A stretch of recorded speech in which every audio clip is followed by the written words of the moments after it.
Bhrigu concludes that Ananda is Brahman. But you have said that there is an experiencer, the Ananda Sheath. Please clarify. Yes, that is what I clarified yesterday. Ananda is Brahman. We say because that is the closest we can get there. Gulab Jamun is sweet, yes, but whole of Gulab Jamun is not sweet. That sweetness in Gulab Jamun is actually the sweet. Like that, Ananda is Brahma, yes, but the Brahman in the Anandam is the Brahman. The Ananda is the Maida of the Gulab Jamun. The sugar, the sweetness is Brahman inside. But to taste that sugar, we are eating a Gulab Jamun. That is the reason why it said Ananda is Brahman, because at that level you really get so close to Brahman. At physical sheath, you don't get close. It's like Gulab Jamun which is packed in a box, physical sheath. And mental, you go to one more layer behind that, you open the plastic wrap. Then you, for next layer, open the box. Finally, you catch hold of the Gulab Jamun, like Vijnanamaya Kosha. This is Gulab Jamun. I know it. Then you put it in your mouth, Anandamaya Kosha. But what you are experiencing, Brahman, through the sheath called Anandamaya Kosha, through the object or the sweet called Gulab Jamun. What you are experiencing is sugar alone. That sweetness is Brahman, is what is said. When our Atma or self leaves body, what will be the form of our self? As I said yesterday, there are three kinds of bodies. The physical body is this body.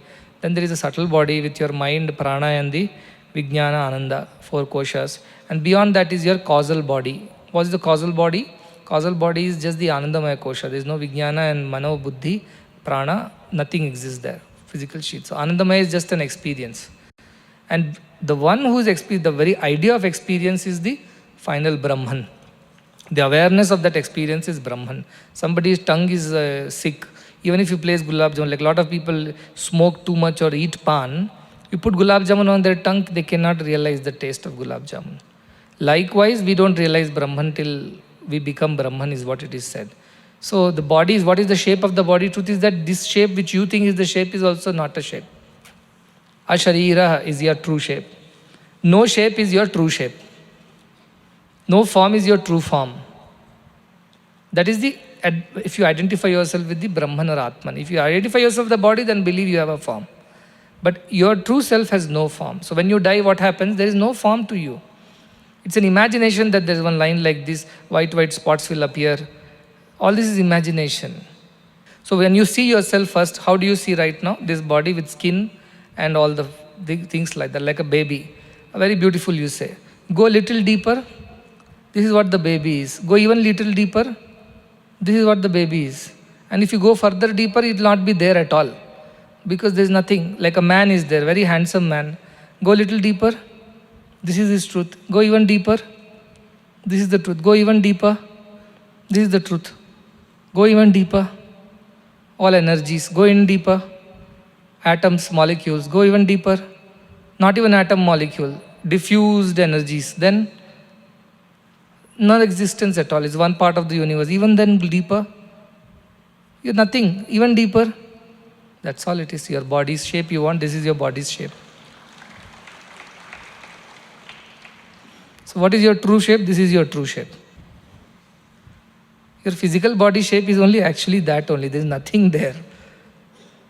Holographic things, you see, we had gone to a place, they put a camera on my head. It creates image. You feel you can touch that thing. Sometimes you'll even extend your hand to touch it, but nothing exists. Augmented reality, they call it. Nowadays, it's become a big thing. You can create a city around you, but there is no city there. When you put on these glasses, you see there is a city. Then, what is the shape of that city? Nothing is there in the imagination. So, this whole world is one beautiful example we can think of. It is augmented reality like this. Now we are using it to study biology, you see. People are wearing that thing and then they're studying the entire body structure as if a human body is standing around it. They can study heart. There's no heart there. So this is the idea. This whole world is actually an augmented reality only. And mind is that gadget that your soul is wearing and it sees all the world and the shapes. If you remove the mind from there, nothing exists. Just you exist, the awareness exists, the Atman exists. But the moment you put on this gadget, everything starts appearing to you as if it exists. But nothing exists. It all exists in your mind. Like all the things exist inside this gadget. There is no real person standing there. This is the illusion of the creation. And we run behind catching hold of this. You see gold, augmented reality, you want to catch hold of the gold. You want food, catch hold of the food. Everything is in your imagination, is what the ultimate reality is. That's why I said yesterday we broke your whole idea of existence into pieces, pieces, pieces, pieces, from the molecules to the atoms. From all the skin, break it down to the elements that have created this. Break it down further into atoms and molecules. Break it down further to subatomic particle. Break it down further, there is space and only space, filled with an energy. That energy exactly knows how to keep this shape, how to create this illusion of the shapes.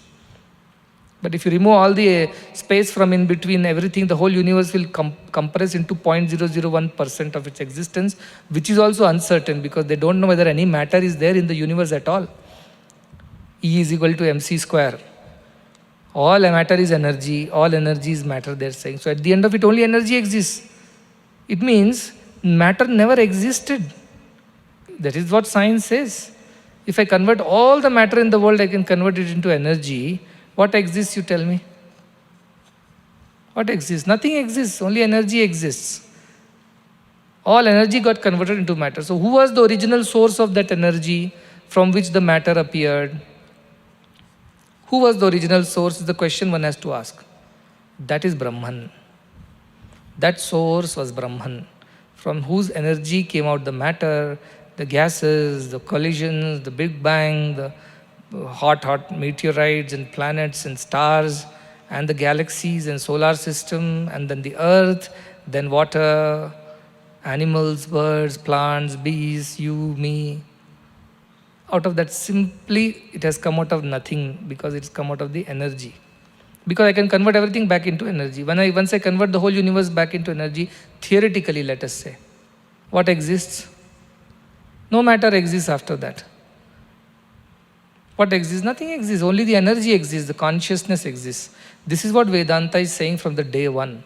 Only consciousness exists. You don't exist as you think you exist.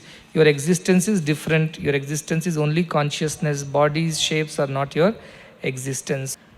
Because there are no two in this world. That is the whole thing. There is only one. That's you. You alone are. These bodies are illusions, the relationships are illusions, names and forms are illusions. Remove all of them, only you are. Like we remove all the atoms, molecules, whatever constitutes you. What remains? The energy, pure energy, which is what we all are, the field theory that they're talking about. That is what we truly are. So who is taller, who is shorter, who is richer, who is poorer, who is more handsome, who is ugly, or who is a male, who is a female? Nothing exists, but for the sake of carrying on with the drama of life, we carry on. That's all it is. These are all costumes given to us. This body is a costume. Our mind is the character given to us. And we're just going about doing what we are going to do in this world. Beyond that, don't get attached to this world. Shankaracharya says, Shatrau, Mitre, Putre, Bandhau, Makuru Yatatam, Vigraha Sandhau. Don't try to make enemies. That is understandable. Nobody wants to make enemies. Mitre also, don't try to make friends also in the universe, in this world, he says. Don't try to create more relations for yourself in this world. Children, putre, means progeny. So he says, Ma kuru yatatam vigraha santo. Don't collect all these, accumulate all these with efforts. Let it be. Don't put extra efforts to collect all these things. If it comes your way, life takes you along, marriage happens, children happens. Part of the drama, you think like that. But you don't put extra efforts to create all these relationships, accumulations, amassment of new things and ideas, because this only binds you down. It reinforces the idea that you are body again and again and again, which we are so desperately trying to get rid of. That is where the problem starts. So don't put additional efforts to create more relationships, to possess more things that what you require for your daily life and living, to create more titles to yourselves.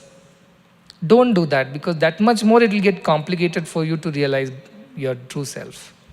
That is why reduce your desires, reduce your attachments, reduce your relationships, Reduce your activities. Keep it to the bare minimum, which is to maintain yourself pure and clean. To that extent only you keep. Beyond that, don't is what Shankaracharya is saying. Don't unnecessarily accumulate and amass things. This is what our next shloka will tell. This is the 23rd shloka. It says, Nayamatma pravachanena labhyo na medhaya na bahuna shrutena yame vaisha vrunate tena labhyaha tasyaisha atma vivrunute tanum swam. One of the most beautiful shlokas of Kathopanishad. It says, Nayam Atma pravachanena labhyaha, means this Atma cannot be attained by discourses. It means all that you have heard, don't think that you'll attain it. Speaking about it doesn't help you attain it. Speak any amount about chapati, lunch. Repeat the menu morning, afternoon, evening. Will it fill your stomach even a bit? No. Look at a picture of the menu. Will it fill your stomach? No. If somebody talks to you about the food, will it fill your stomach? No. If you think about the food sitting in your room, will it fill your stomach? No. Only when you eat the food, that is when it fills the stomach. So listen to this discourse on Brahmagyana any number of times. It's not going to give you Brahmagyana. It will only teach you that yes, this is all Brahman is about. Like a menu will tell you, today there is dosa and then there is idli and then this is for breakfast. That's all it is. Beyond that, you cannot understand just by listening to it or reading about it. Na medhaya, by intelligence and memory, you don't understand it. Intelligence here means lower intelligence, not the discriminating vijnana, higher intelligence, the basic intelligence that we have. It's more like a memory or more like our mind. It cannot be understood by that. Like you cannot understand what a sweet is till you have tasted it. By just imagining about it and knowing about it mentally, intellectually, you don't taste it at all. You have to taste it to know it. This Atma-gyana, you have to experience it to know it, otherwise no. Na bahuna shrutena, if you hear it from different people in different ways, even then you don't. So therefore, na bahuna shrutena, you go to any number of places, read any number of books, you will not understand. Shankaracharya says, Shabdajalam maharanyam chitta brahmana karanam. The more you read, the more you get confused. It's like a big forest of full of trees of words. Words are the trees and the whole book is a forest. Enter the forest, you don't come out at all. You're lost. That is tasmat prayatnat gyatavyam is. Therefore, put efforts to know it. So you are saying by listening we won't get it? No. By our intelligence and our understanding and study circles, we won't get it? No. Okay, shall we go and listen to it from anybody else and read some more books? No. So how do I get this Atman? That is the next question you will ask. The answer is in the next two lines, which says, Yam evaisha vrunute. Eva, this alone, the one who desires, vrunute, asks for or desires, eva, for this alone, esha eva, this alone, tena labhyaha, to them this becomes available. Tasya esha atma, to them this atma, vivrunute tanum swam, reveals its true form on its own. Vivrunute, it reveals itself on its own. Beautiful Sanskrit word, vrunute and vivrunute. Vrunute is to ask for it. Vivrunute is a revelation. So how is Atma realized? As a revelation within yourselves. It's not to be transferred like a data file. It cannot be forwarded from my phone to your phone. It has to be understood within yourself as you are. How? When you ask for this and this alone. Very important word. Yama eva esha. This alone, whoever asks for, to them this becomes available. And how? It reveals itself on its own. It doesn't hide from them anymore. So far we have been hearing, this is hiding, nihitam guhayam, jantor nihitam. It is inside all the beings hiding, we say. So the one who is hiding, that person only has to come out and show you where it's hiding. The trick to find out Atman is what? Yam eva esha vrunute. If you ask for it and it alone, the one who asks for this alone, to them this comes and reveals itself. So what about other things in life? Should we ask or not? Don't ask. It will come to you. Adugakave o manasa. Adugu koladi adi aduguna padunani. Adugakane pani vadi vadi agunani, he says. Don't ask from God anything. Because when you ask, it goes further and further away from you. Without asking, it comes to you. Therefore, don't ask, O mind, don't ask, it says. So what should we ask? Ask for God and God alone. And He'll reveal Himself to you. He's not hiding anywhere. You are unable to see. You have to tell God, show me, show yourself to me.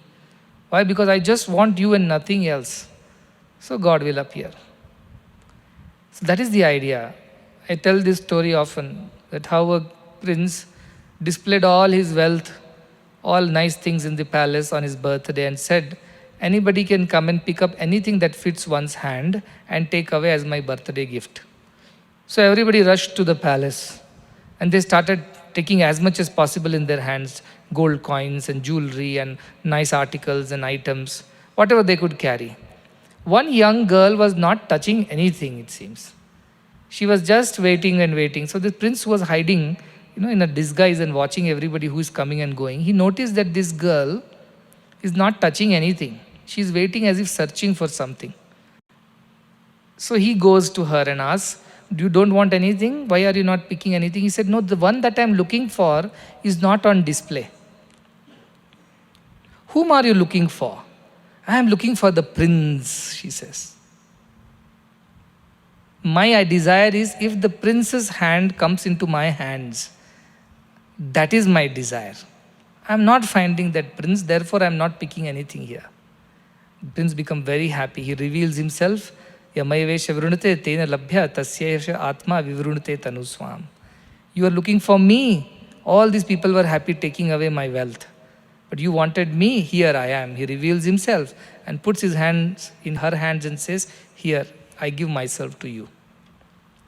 Now you are mine, I am yours. All her desires will be fulfilled in that moment, will it not? She became the queen now. So shnute sarva kaman saha, Taittiriya Upanishad. All his desires are fulfilled at once, not one by one. Whose desire? Who realizes Brahman.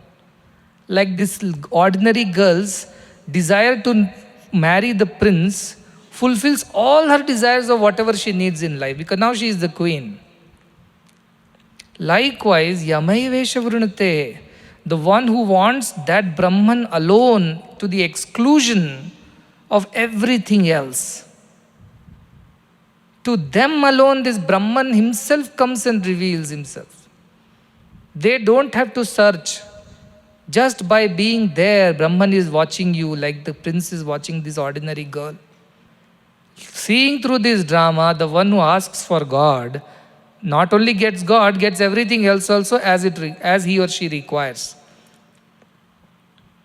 That is the idea of Brahma Vidya, Brahma Jnana. You ask for Brahman himself, saying that you reveal yourself to me. I don't want all these things. That is why Nachiketa was tempted by Yama in the beginning. Take this, take that, I'll give you this, I'll give you that, I'll give you Nachiketa Agni, I'll give you heavens, I will give you servants from heavens, I'll give you gold, this, that. All this was trick of Yama, like the trick of this prince who displayed everything so that you get tempted and go away. Then what happened? Finally you suffered because now you lost the opportunity. Likewise, we fill ourselves with the garbage of the world. And then finally realize all this is no use, Brahman is there behind all this. That is the problem with this world. When he displays in excitement, we go and grab without discriminating. Grab everything. Like children, leave them in a room full of toys. They'll grab everything that they can. So that is the way we behave like children. That is why na samparaya pratibhati balam, he said. This is not revealed to the children, he says. What children? This kind of immature, unevolved aspirants. This doesn't reveal itself to them. Because they're so obsessed, infatuated with this wealth and possessions of the world that they just cannot think of it. They keep repeating the same mistakes. Now after reading Kathopanishad, we should not repeat this mistake. We should grow up. spiritually. Otherwise, because of the foolishness of the worldly attachments and possessions which we think alone exists, we will again go back to the same old thing. We'll become happy with a handful of coins and go back thinking we have become very rich today. Prince has given us full handful of coins. But what did he do? He gave you a handful of coins and denied you of himself. He fooled you. But this girl, the discriminating one, the Dhira, sees through this drama of the world and says, I don't want all these things. Where is that prince? I want that prince. Where is that Brahman? Where is he hiding behind all these things? I want that Brahman, nothing else. The moment you say that, it is the same thing like opening the wrapper of the chocolate and the child appears. You ask Brahman, I want you only. I have seen through all this. I don't want any of these things. Brahman just comes and reveals himself to you. You don't have to do any karma, yoga, sankhya, hatha yoga. Nothing you have to do. Just desire for that one Brahman alone. The exclusion of everything else. Therefore, ask for that which will give you the highest and don't waste your time searching for other things. Next shloka, 24th. Na avirato duscharitan, na ashanto na samahitaha, na ashanta manaso vapi, prajnanenainam apnuyat. It says, na avirato duscharita, the one who does not desist from doing wrong. The one who does not stop doing wrong in life. Duscharita means bad conduct. Na avirita means the one who does not stop. Very nicely in Bhagavad Gita, Arjuna, after having heard the Bhagavad Gita to some extent, he asks, you are saying we should not indulge in wrong things, we should not indulge in worldly materialistic desires, we should not indulge in sense pleasures. All these are things, but why is it that people still do this? He asks, why?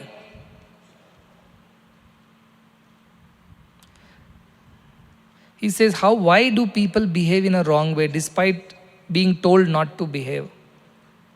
Anichannapi varshneya. They don't want to do wrong. Still why they do wrong, he asks. Pramadiva niyojita, as if forced to do wrong. They don't want to do wrong. We want to do right only. Then what is that which forces us to do wrong? Anichannapi, though we don't want to do it, why this happen? Then he says, Kama yesha, krodha yesha, rajoguna samudbhavaha. Our gunas are like that. Over many, many births we have developed these habits. These habits are very powerful. And two habits he tells, kama and krodha. Kama yesha, krodha yesha. Kama is our desires for things and krodha is when we don't get those things. Mahashana, mahapapma he calls them. Mahashana means it's a huge hunger. Desire is like a voracious fire. It can eat up anything. It will never stop. The more you feed, the more it wants. Mahashana. Ashana means hunger. Mahashana is very, very hungry, these desires are. They never get over. You think you'll get over. That's why Trishnana, Jirna, Vayameva Jirna. Desires don't become old. We become old, we die. And Krodha, when we are not able to fulfill the desire, next is anger. I can't get this, I deserve it, but I'm not getting it. I must get it. And then what happens to you? Mahakrodha is Mahapapma, he calls it. This adjective, surname, title for Mahakrodha is Mahapapma, very, very sinful. Now what happens to that? Because of that, our minds are not at peace because we have got our head stuck to some idea or some desire. Now till we get it, we are not at peace. And after getting it also, we are not at peace because now we are excited, we are enjoying the desire for a long time.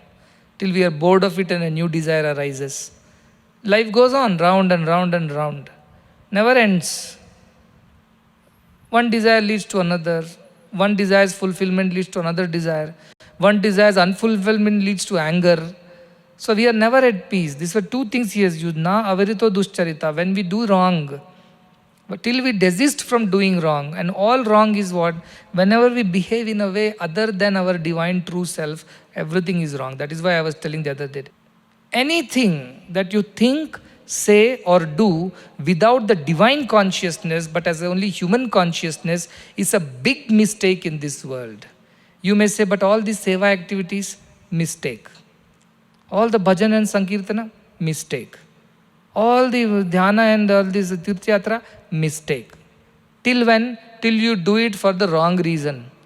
Till you do it with the wrong consciousness, it's a mistake. Karma will bind you with ego. Bhakti will bind you with egos. Jnana also will bind you with ego. Therefore, it can be a big problem. So doing anything without having the correct understanding, even though you seemingly are doing public welfare activity, service activity, it will bind you. Because you're doing with ego of a human consciousness. Therefore, he says everything that you do with that kind of thing is duscharita only, wrong conduct only. Very basic, otherwise people will interpret this duscharita means what? Parapakaraya punyaya papaya parapidanam. So do papa, that papa is nothing but doing wrong things to people is papa, that is duscharita. It is unethical, immoral, illegal. That is duscharita. No, anything that we do without having the divine consciousness is a wrong conduct only. It's not perfect, it's not pure. You may say, I'm doing a lot of service, doing dana, punya, karma, dhyana. All this is not right conduct. Right conduct is when you act, think and speak from the divine consciousness. So, but at a very basic level, he says, if you cannot resist doing wrong, this jnana is not for you. You must develop some self-control, self-restraint. Papa will come otherwise to you. Duscharita will happen otherwise. Till when? Sukha dukkha samay kritva. Labha labho jaya jaya tato yuddhaya yujyasva naivam papam avapsyasi. In second chapter, Krishna says, only when you are able to make your sorrows and happiness as equal, losses and gains are equals, defeats and victories as equal in your mind. With that equanimity, when you act in the world, then only no sin comes to you. Till then you are a sinner. Because you are creating karmas, karma prabhavas and other things for yourself. Good karma will give good karma prabhava. Bad karmas will give bad karma prabhavas. So therefore, doing and acting with the divine consciousness alone is a sucharita or correct action. Other things are all wrong actions. Then he says, na shanto. When you have desires in your head, how can you be shanta? Some desire is there, it will keep bothering you. Till that desires get fulfilled, your mind will not be at peace.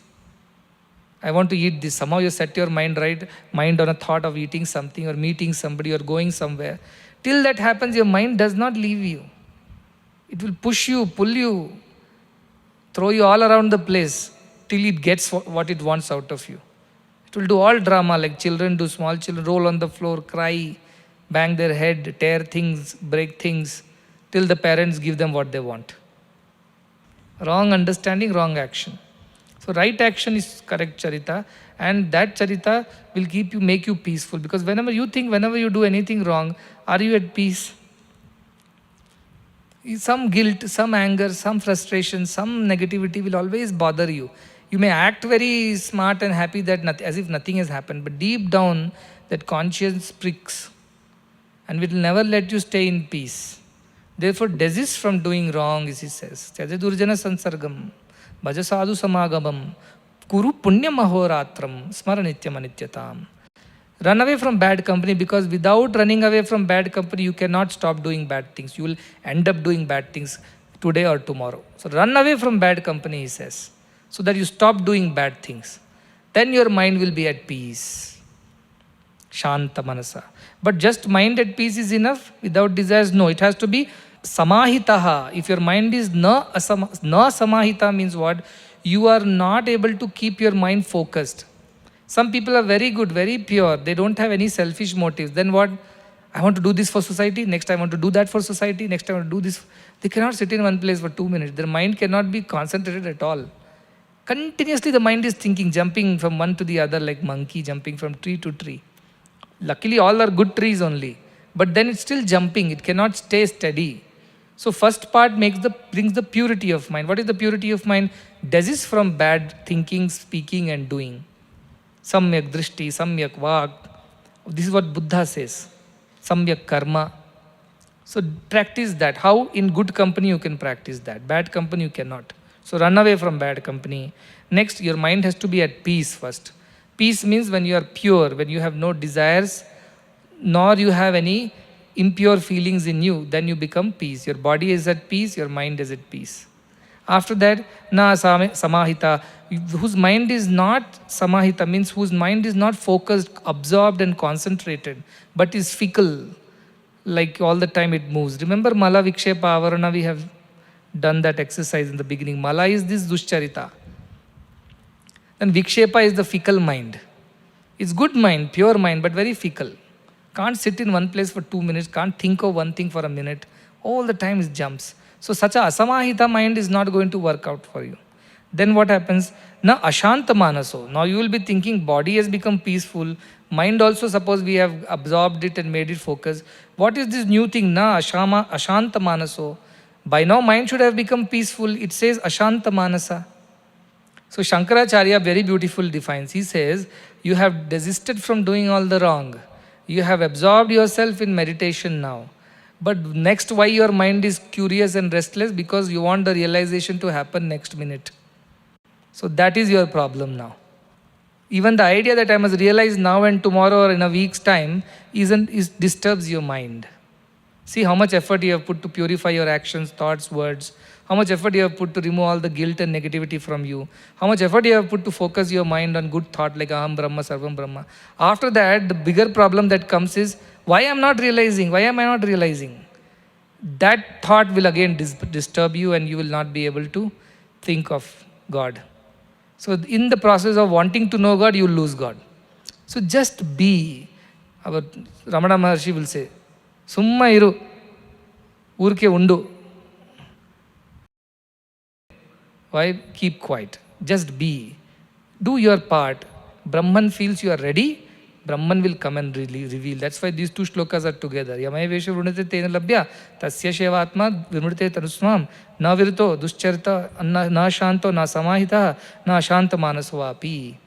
To all these people, Brahman does not reveal. After having done so much of pure practice, finally your mind is only bothered about why I am not realizing, why I am not realizing. That also will disturb your mind. And therefore you will not realize Brahman, it says. See how subtle it is. Just be, just do your part, leave it to Brahman when Brahman wants to reveal itself to you. If he thinks you deserve it, it will come and reveal itself. Be happy. Don't put pressure on Brahman. That Brahman only has to come and reveal, you can't find him. So how you reveal, when he will reveal to you? When he sees you have become pure, conduct, thought, word has become pure. Your desires have diminished, you are always peaceful, your mind is focused and concentrated, and even this desperation to realize Brahman is also not there. You are just doing your part and waiting for Brahman to reveal itself. Like Chataka bird waits for the first rain to come to drink. It can't demand, rain come early because I am thirsty. Rain will come at its own time. Monsoon will come at its own time, but the Chataka bird waits to drink. Likewise, you wait. Waiting is a great sadhana. To be able to wait without agitation, without frustration, without expectations is a great spiritual sadhana. Na shanta manasovapi. For all these people, it will not be revealing itself. Pragya ne nainam apnuyat. This prajna enam na apnuyat. It won't reveal itself to these kind of people. It will have to be revealed to them whom it wants to go and reveal. And when it will reveal, when you are becoming pure in heart, word and deed, you have become free of your guilts and desires, your mind has become focused and concentrated, and even this desperation and pressure to realize Brahman is not there. You are just as you are doing the right things, and because you are doing the right things, the right thing will happen. You have removed all the weeds, removed all the thorns, removed the sand, cleaned the land, put fertilizer, manure, dug a pit, now put the seed, and you put it up, cover the seed, pour water, and what shall you do next? Dig it up and find out whether it is growing or not. Then it will never grow. Leave it there. You have done everything that you are supposed to do. Now wait. Whenever it wants, it will come up. You try to get impatient. Every third day, go and dig up and see whether it is germinated or not. The seed will die. That is na shanta manasa. You have done everything right, finally this is wrong. The desperation and the frustration and the expectations to realize Brahman is wrong. That also you leave it to Brahman. You are ready, it will come to you. Because you only asked for it. You didn't ask for anything else. Therefore, he will come to you at his right time. A story of Chinese bamboo tree is there. You sow the bamboo seed, it won't grow. For 5 years, it doesn't grow. It stays inside the soil. And suddenly it starts growing, and within 5 weeks, it grows to the height of whatever the bamboo shoot is. It doesn't grow for 5 years, it seems. Likewise, our spiritual practices are not bearing any results by tomorrow. That is not the way to look at spiritual practices. You keep doing your part. Do your best, leave the rest, is what Swami says. Do the best in spiritual path, leave the rest to God to decide when, where, how it has to be revealed. God knows best. Let thy will be done. And you simply go about continuing your sadhana. This is the secret Yama is revealing to Nachiketa. Reject the world, ask only for God. And do everything right. Remain pure, remain focused. And don't even put pressure on God to reveal Himself. Just leave it. He will reveal when the time is right. Last one. Yasya brahma cha shatram cha ubhe bhavata odanaha mrityu yasya upasechanam ka ittha veda yatra saha. He says, Yasya brahma cha shatram cha ubhe bhavata odanaha. Odanaha means a cooked food, like rice, cooked rice. And to him, for whom Brahma means Brahmanas, Kshatra means Kshatriyas, are like cooked rice. He can gobble them up like this. That is the idea.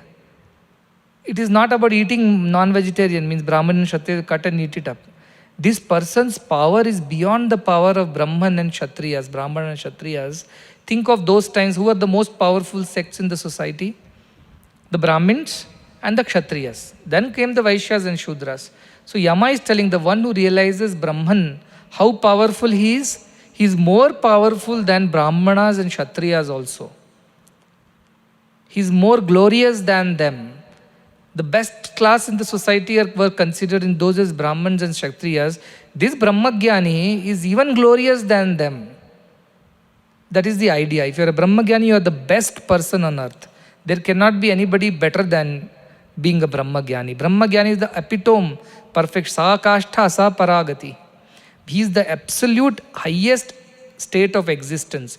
Beyond that, there is no other state of existence. Even the other existence like Brahmins, Kshatriyas, like in those times, and today's time you can call anything, scientists and political leaders or the best of the knowers. They all are nothing in front of a Brahmagyani, is what the Yama is trying to convey. And what else he says? He is so humble. He says, Mrityu sa upasechanam. If Brahmins and Kshatriyas means all the most noble and the best people on earth are only like food to that person in front of his power, what is Yama? Yama says Mrityu means me, is only a side dish like a chutney for that person. It means that person is not afraid of death. Generally, everybody is afraid of death. Even Brahmins and Kshatriyas are afraid of death at the end. This fellow says death for him is like a chutney, it's like a papad, he can eat it up like this. Means what? He is not at all afraid of death. He has conquered deaths and desires. He has conquered status, name, popularity, and all such titles of the society.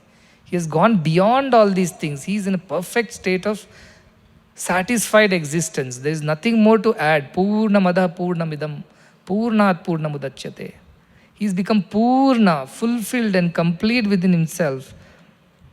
That is the nature of that person who has realized Brahman. He has overcome all the desires of life. The idea of status and positions is no more bothering that person.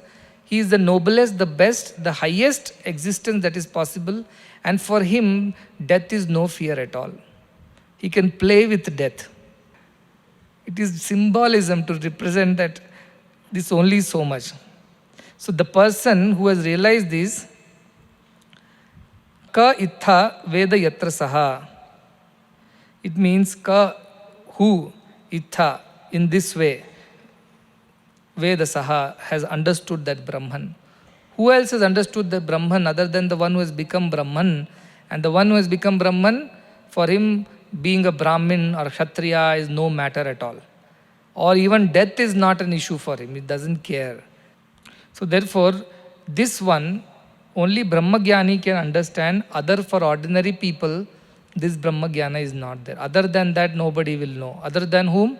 Those who have asked only for Brahman, those who are thinking right, speaking right, doing right, who have no desires in their minds are absolutely peaceful.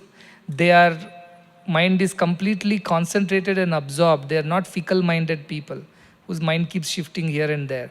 And also, they don't have this desperation, unwanted pressure to realize Brahman. They are just getting ready and saying, whenever Brahman thinks is the right time to reveal himself, let him reveal. I shall not think beyond that.